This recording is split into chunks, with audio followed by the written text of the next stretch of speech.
which was from the beginning, which we have heard,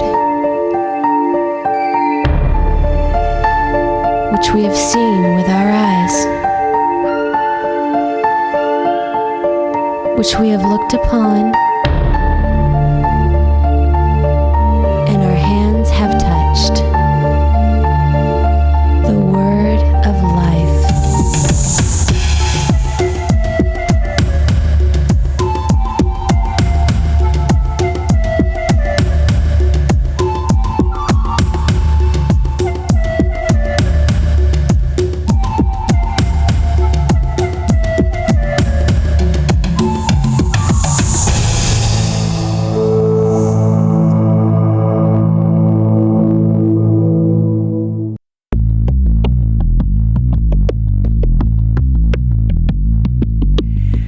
Recently, I had a dream, and it was so scary that even though it was the middle of the night, I refused to go back to sleep in case that dream would return. It made me sympathetic with Daniel because he was a man who had dreams and night visions, and they were really scary because God allowed him to see the future. Daniel and his 3 friends were some of those best and brightest of Jerusalem that the Babylonians captured and took into captivity in Babylon. King Nebuchadnezzar liked these intelligent young men. He took them, Daniel was probably about 15 years old, and he would take them into the palace and train them in the ways of Babylon. He would even give them new names. Daniel's name was changed to Belteshazzar, and his 3 friends became Shadrach, Meshach, and Abednego.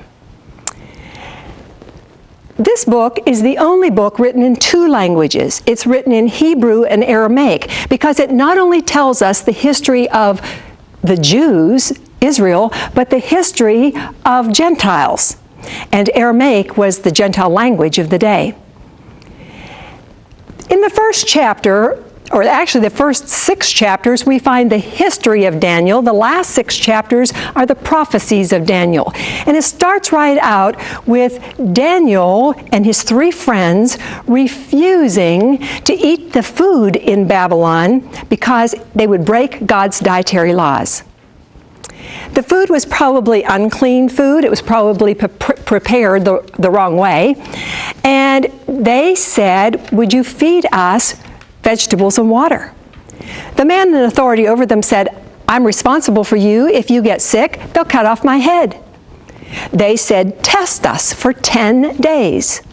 At the end of 10 days, these 4 young men were healthier and plumper than before. The result of their obedience was not only health, but God gave them great wisdom and understanding. We're told that they could understand dreams and visions.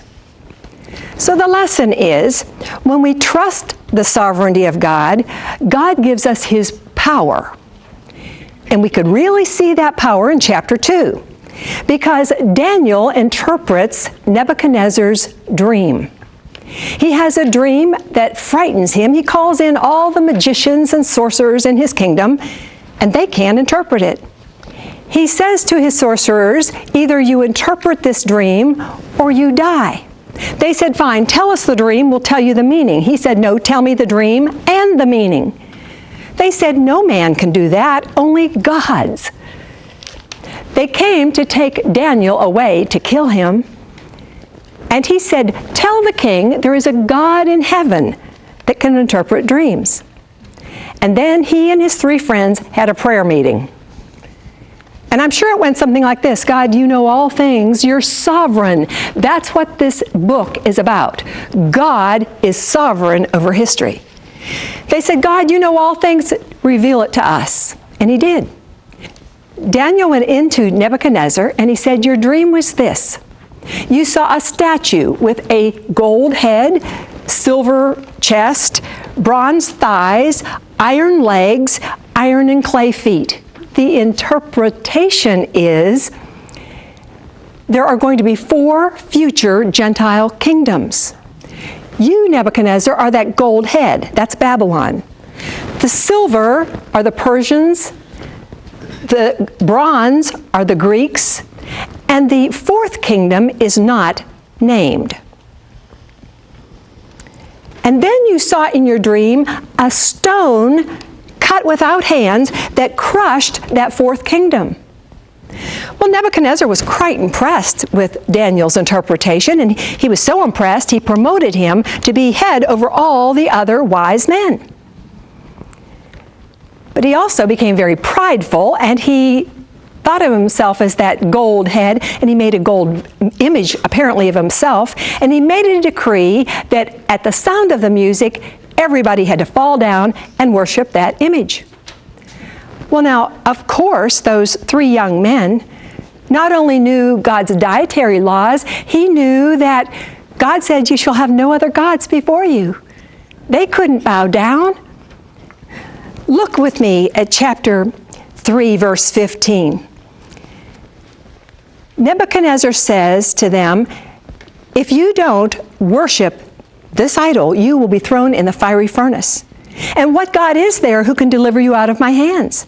In verse 17 they say, "Our God, whom we serve, is able to deliver us, and he will deliver us out of your hand. But even if he doesn't, let it be known, O king, that we won't serve your gods or worship your golden image." I love that, because they say, look, we know God can save us. We believe he will. But number 3, even if he doesn't, we're still going to trust him. The result of their obedience to God is that they're thrown into the fiery furnace. But in chapter 3, verse 24, King Nebuchadnezzar looks into that furnace. Now, keep in mind, it was heated up 7 times hotter than normal, so that even the soldiers who were throwing the young man in were killed, burned to death. Verse 24, the king looks in and he says to his officials, "Was it not 3 men we cast bound into the midst of the fire?" And they said, "Certainly, O king." And he said, "Look, I see 4 men loosed, walking about in the midst of the fire without harm, and the appearance of the 4th is like the son of the gods." Don't you love this? They're in a fiery furnace. Have you ever had a fiery trial? Have you ever been there? And you feel bound. They were. But suddenly they're still in the trial, they're still in the furnace, but they're loose. And they're not alone. Jesus is with them. The lesson is trusting the sovereign God brings God's presence. In chapter 4, Nebuchadnezzar has a second dream. He says, "I had this dream. There was a tree, a grand tree, fruitful, beautiful. The animals lived under it, and an angel came and chopped it down, leaving a stump. And then someone in this dream goes crazy and lives like an animal, and this dream disturbed him. He again calls in the magicians and the sorcerers, and once more they cannot interpret the dream. Daniel is called, and he said, 'O king, I wish that this were about your enemies and not about you, but you are that tree. You've been grand and glorious, but because of your pride, you are going to be cut down by insanity for 7 years until you repent of your pride. Then your kingdom will be restored.'" Look at chapter 4, verse 29. Even with that warning, it tells us that 12 months later, Nebuchadnezzar was walking on the roof of the royal palace in Babylon. The king reflected and said, "Is this not Babylon the Great, which I myself have built as a royal residence by the might of my power and for the glory of my majesty?" Do you hear anything repeated in there? And those words were no more than out of his mouth before God said, "Sovereignty has been removed from you." And for 7 years, just like he'd been warned, he went insane. He lived like an animal. He ate the grass. His hair grew long. His fingernails grew like claws.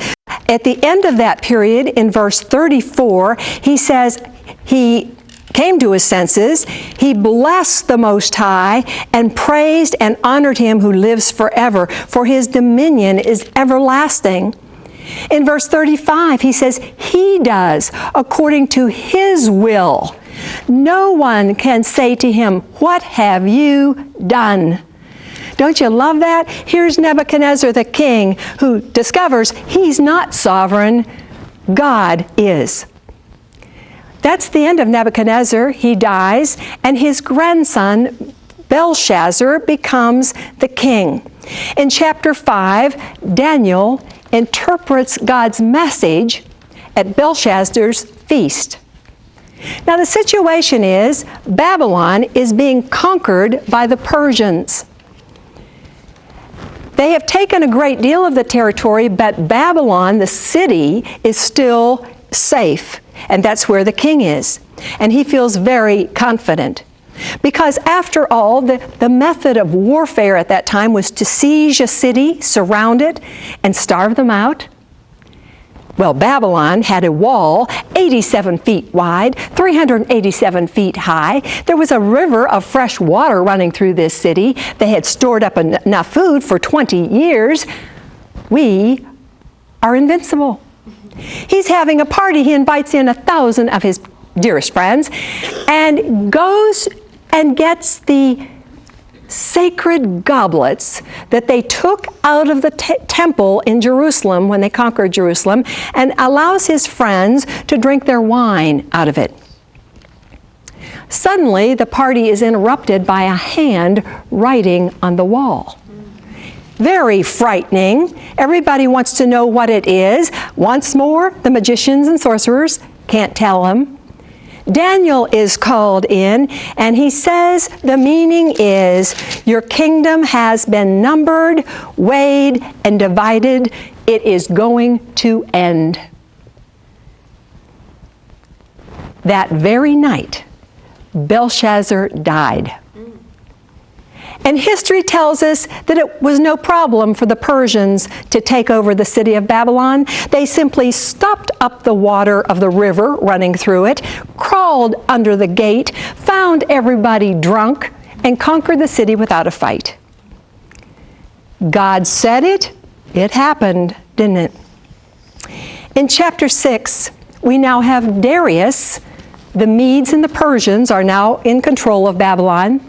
Darius, who is a Mede, is king, and there's a plot in the palace against Daniel.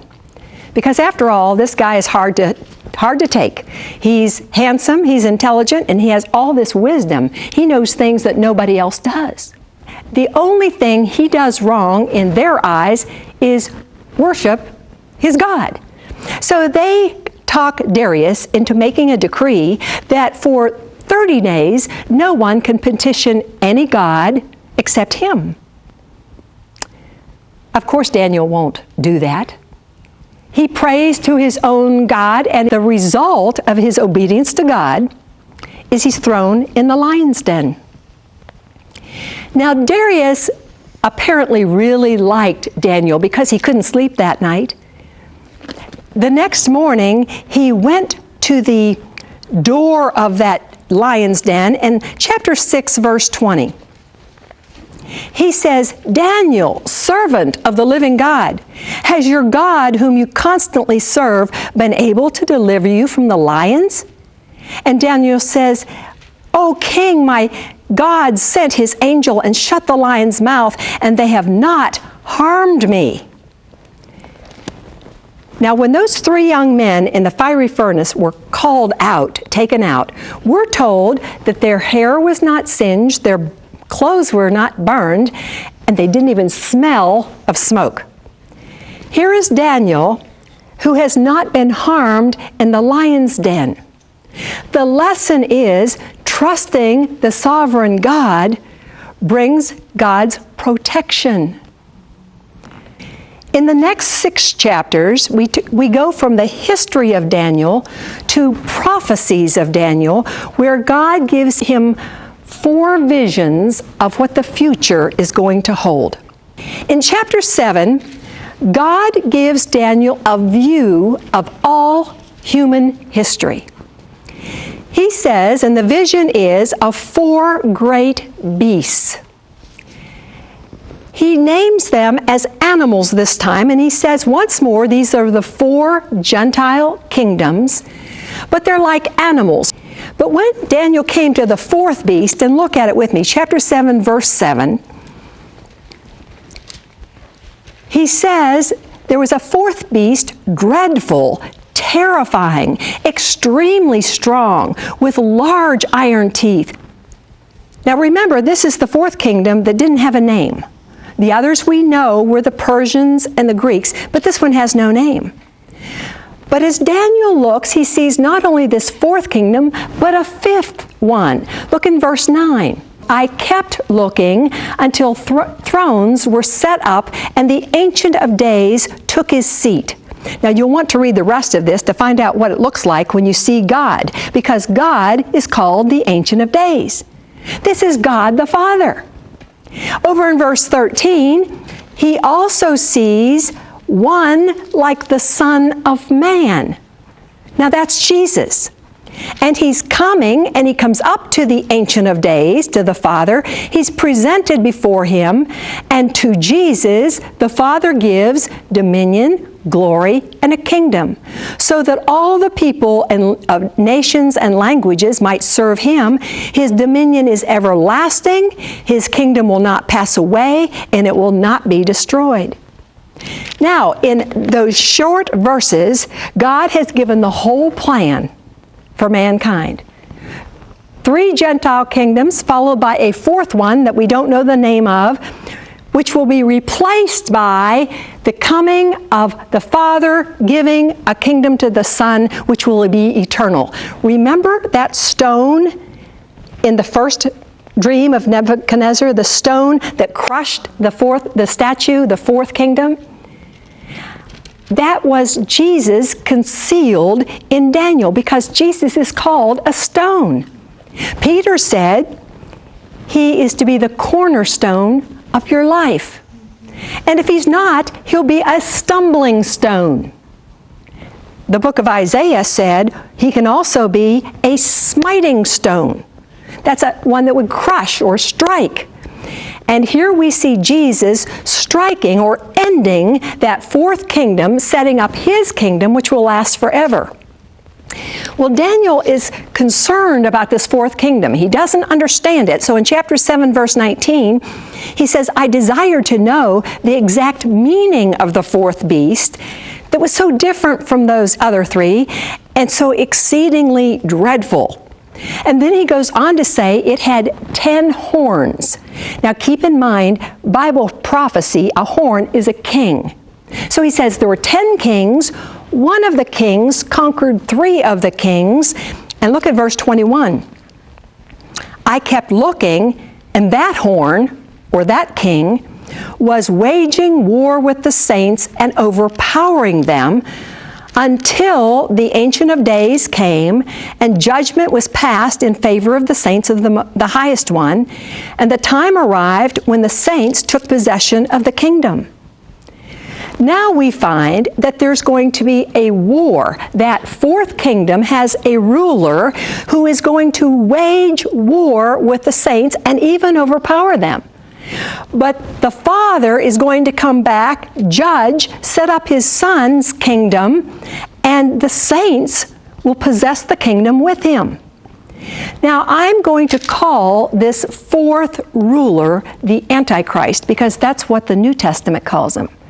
But in Daniel, he's called here a king. He'll be called a horn. He'll be called a prince that is to come. We're told in verse 25 that he will speak out against the Most High, and he will wear down the saints for 3.5 years. It says time, times, and half a time. That's 3.5 years. Chapter 8, God takes Daniel back and gives him more detail about the second and third kingdom. This is the second vision. It's of a ram and a goat. The ram has 2 horns. That pictures the Medes and the Persians. The goat has 1 horn. That is the Greeks. It says that the goat will defeat the ram. That's exactly what happened. Alexander the Great defeated the Persians. But it also says then that the one king or horn would be replaced by 4. That also happened. Alexander the Great only lived 10 years. He died. His 4 generals replaced him, dividing the kingdom. Chapter 8 is history. This chapter has already taken place. There are at least 100 prophecies in the book of Daniel that have already been fulfilled. In chapter 8, verse 23, he starts describing a man that we know as Antiochus Epiphanes, the king of Syria, who was very cruel to Christians. And even though this is a man of history, he is also a picture of what the Antichrist will be like. So when you read this last chapter, part of the chapter 8, keep in mind, this is describing that man to come. In chapter 9, we have the third vision. It's a vision of 70 weeks. This vision is so complex that the angel Gabriel actually has to come and help Daniel understand it. So don't be too concerned if you don't understand it. Chapter 9, verse 24 says, 70 weeks have been decreed for your people and your holy city.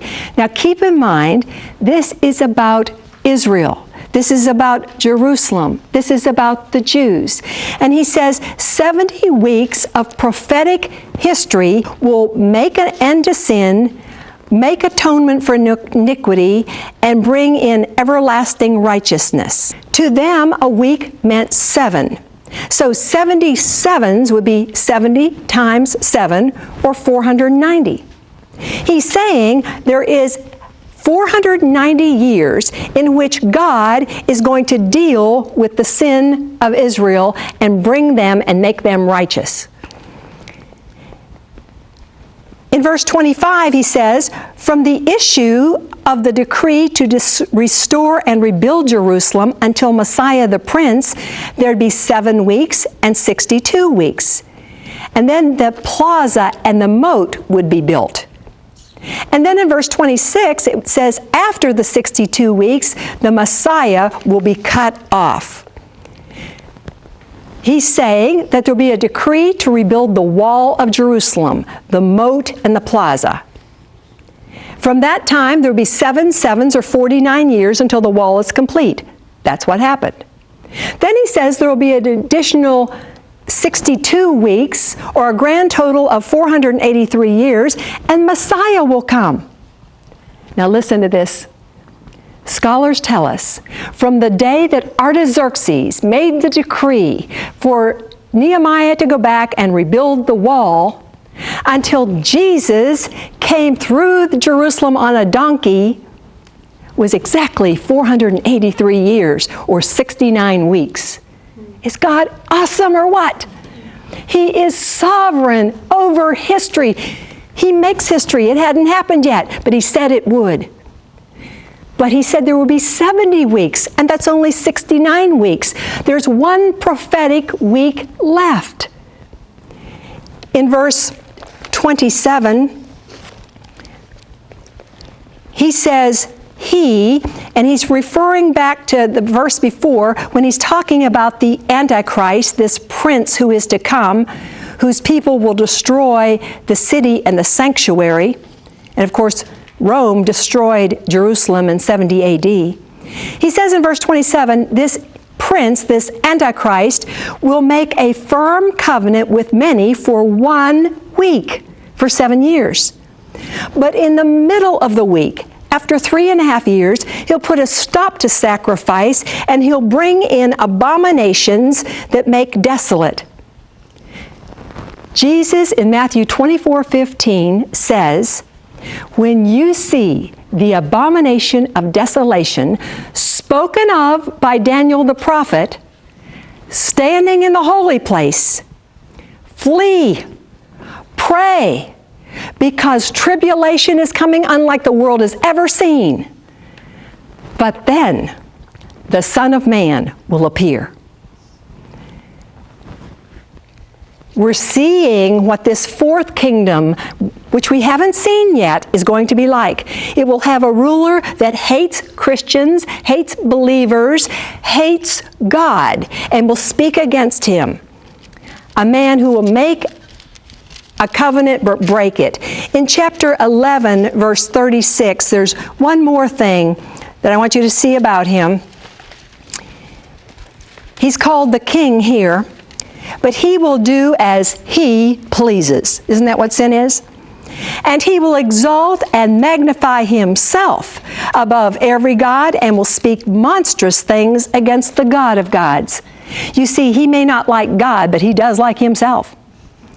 Chapter 12, verse 1, it says, "Now at that time Michael, the great prince who stands guard over the sons of your people, will arise, and there will be a time of distress such as never occurred since there was a nation until that time."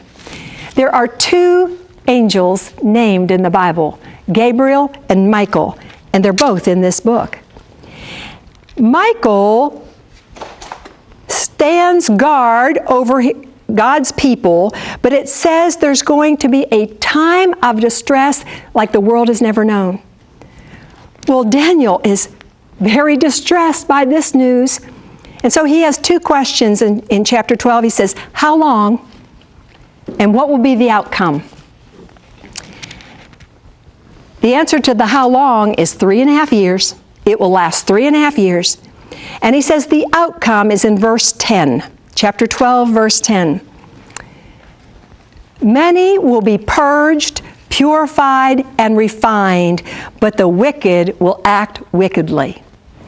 You see, this time of Jacob's trouble will cause people to make a decision. They're either for God or they're against God. There will be the wheat and the tares.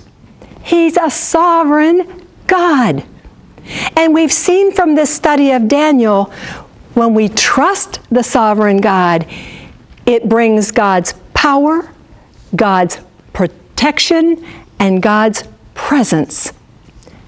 And that's all we need.